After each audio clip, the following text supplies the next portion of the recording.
हाय friends, मैं हूं Manav. Welcome to Movie Shoovy. जो लोग मेरे चैनल के ऊपर जुड़े हुए हैं उनको पता है कि मैं ऑडिबल वगैरह भी काफ़ी ज़्यादा सुनता हूं और वहां पर मैंने कुछ बहुत बढ़िया बढ़िया ऑडिबल सुनी थी जिसके अंदर मुझे मगध की कहानी, बिम्बिसार की कहानी काफ़ी ज़्यादा सुनने को मिली। और दो तीन ऐसी बुक थी क्रिस्टोफर डॉयल की जिसका नाम था the secrets of Magadh, secret treasure, ये सारी बुक्स थी। और सीक्रेट ऑफ महाभारत, वो अगर आपने नहीं सुनी है तो सुनो। और आपको जो रियल बिम्बिसार था उससे रिलेटेड काफ़ी कुछ जानकारी आपको मिलेगी इसके अंदर।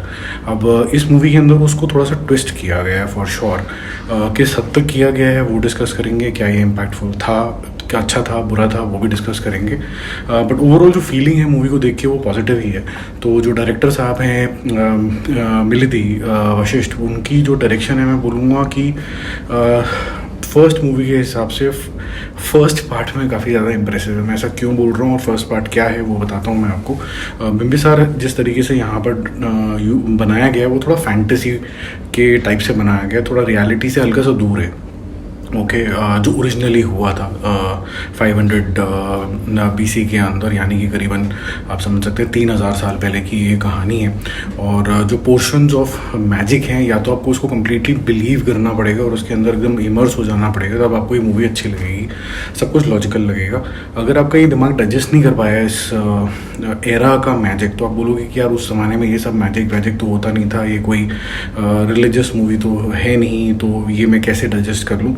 अगर अभी एक बार डाइजेस्ट कर लोगे तो आपको सब कुछ अच्छा लगने लग जाएगा। इसके अंदर कल्याण राम का भी आई थिंक डबल रोल है, और इस डबल रोल के अंदर एक दोनों भाई बने हुए हैं और वो आपको काफ़ी इंप्रेसिव तरीके से एक डिस्टिंक्ट पर्सनालिटी का फ्लेवर देते हैं। जब स्टोरी शुरू होती है तो आपको बाहुबली वाला फ्लेवर बहुत ज़्यादा आता है, बहुत सारे कैमरा एंगल्स उस तरीके के हैं। आपको इस ऐसे राजा की कहानी दिखाई जाती है जो बहुत ही ज़्यादा क्रूअल है। ऑब्वियसली मैं बिम्बिसारा की बात कर रहा हूँ, और बिम्बिसारा इस क्रूअल राज्य के अंदर कैसे एक किंगडम आफ्टर किंगडम को लेने की कोशिश करता है वो दिखाया जाता है।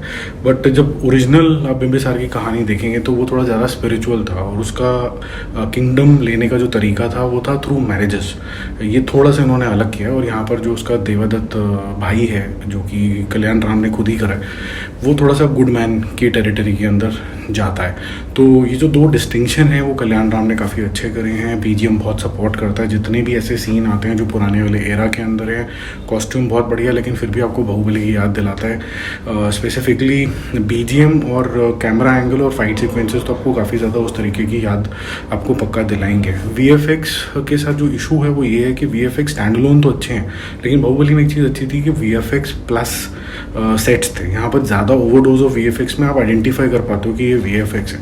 बट एनीवेज, कहानी में कुछ इस तरीके से हो रहा है कि किसी वजह से बिम्बिसारा के पास एक अच्छी खासी दौलत है और वो एक प्रोटेक्टेड जोन के अंदर है। और सबको पता है वो जो सीक्रेट ऑफ मगध ही इसी के इन एंड अराउंड है, जो केव है वो इसी के इन एंड अराउंड है, सोन भंडार उसको कहा जाता है। बट यहाँ पर उस तरीके के नाम नहीं लिए गए, थोड़ा फिक्टिशियस तरीके का बनाया गया है।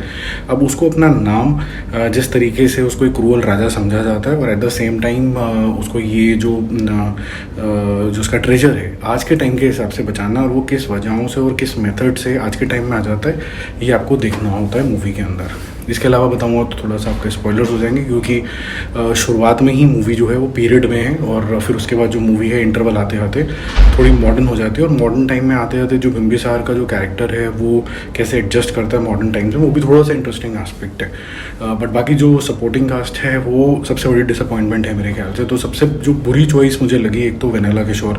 इस इंसान को मैं देख देख के तंग आ गया हूँ, और सिर्फ कॉमेडी के अलावा इनसे और कोई वेरिएशन लाते ही नहीं है। हालांकि I believe in his capabilities, और मुझे ऐसा लगता है इनको और पावरफुल रोल देने चाहिए, पता नहीं क्यों नहीं देते। दूसरा जो इसका विलन है वो विवान, वो बहुत ही टुच्चू सा लग रहा है against the personality of the main lead. और मेन लीड ने जिस तरीके से काम किया है वो काफ़ी अथॉरिटेटिव, ब्रूथलेस लगा है कल्याण राम, जो कि अच्छी बात है क्योंकि ऐसा रोल डिमांड कर रहा था। और उनकी आईज़ के अंदर क्रुएलिटी, और साथ ही साथ में कुछ ऐसी जो दूसरा पार्ट है जिसके अंदर वो थोड़े से अच्छे दिखाए गए, उनकी आंखों में नाइसनेस दिखती है। अब एक ही इंसान की आंखों में एक्सप्रेशन आना थोड़ा सा डिफ़िकल्ट होता है, वो आपको थोड़ा सा अच्छा लगेगा। बाकी अगर मैं बाकी आर्टिस्ट की बात करूँ तो जो गर्ल्स हैं फॉर नेम सेक हैं, और कैमरा एंगल के बारे में आपको बता चुका हूँ कि आपको बहुत हद तक ऐसा लगेगा कि ये सारी जो पुरानी पीरियड जो ड्रामा है वो काफ़ी हद तक बाहुबली से इंस्पायर्ड आपको लगेगा।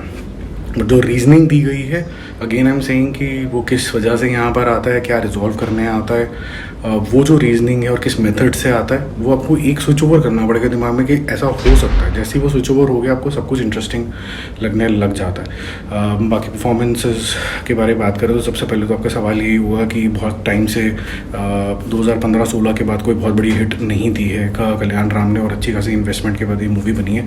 तेलुगु सर्किट के हिसाब से 40 करोड़ रुपए के आसपास भी बनना काफ़ी बड़ी बात है, तो वो ठीक है। वो जो एस्पेक्ट है उनका ट्रांसफॉर्मेशन का, उनका दो एक एंगल का निकालने का जिसके अंदर वो सॉफ्टर हैं और एक के अंदर वो खूंखार हैं, और वो खूंखारपन भी आपको जैसे कहते हैं ना कि बाहुबली में ही जो विलन है उसके जैसे ही ट्रांसफॉर्मेशन आपको दिखेगा, आपको लगेगा कि वो जेन्युइनली इतना ज़्यादा क्रूअल हो सकता है। एक इलॉजिकल सा कैरेक्टर है इसके अंदर, एक लड़की का कैरेक्टर है और वो दोनों एरा के अंदर है, सेम लड़की। वो आपको काफ़ी इरिटेट करने वाला है। वो आपको ऐसा लगेगा कि वो थोड़ा प्रिटेंशियस हो गया, स्टोरी का वो सूत्रधार कैसे बन जाती है वो, और इम्पॉर्टेंट कैरेक्टर कैसे बन जाती है वो, आपको थोड़ा सा ऐसा लगेगा कि यार ये थोड़ा ज़्यादा हो गया। ये एलिमेंट मुझे ज़्यादा इम्पैक्टफुल नहीं लगा। बाकी आप देखो फैंटेसी के पॉइंट ऑफ व्यू से देखोगे तो आपको मज़ा ज़रूर आएगा। बाकी 40 करोड़ रुपए में इस तरीके के विजुअल्स अचीव करना भी अपने आप में काफ़ी बड़ी बात है। मेरा मूवी शूवी स्कोर इसके लिए रहेगा 6 आउट ऑफ 10। थोड़ा सा रियलिटी से भी जुड़े रहते तो ज़्यादा बेटर था, थोड़ा ज़्यादा फिक्शन फैंटेसी हो गया। बाकी हम जल्दी मिलेंगे एक और रिव्यू के साथ। Don't forget to subscribe the channel. Bye bye.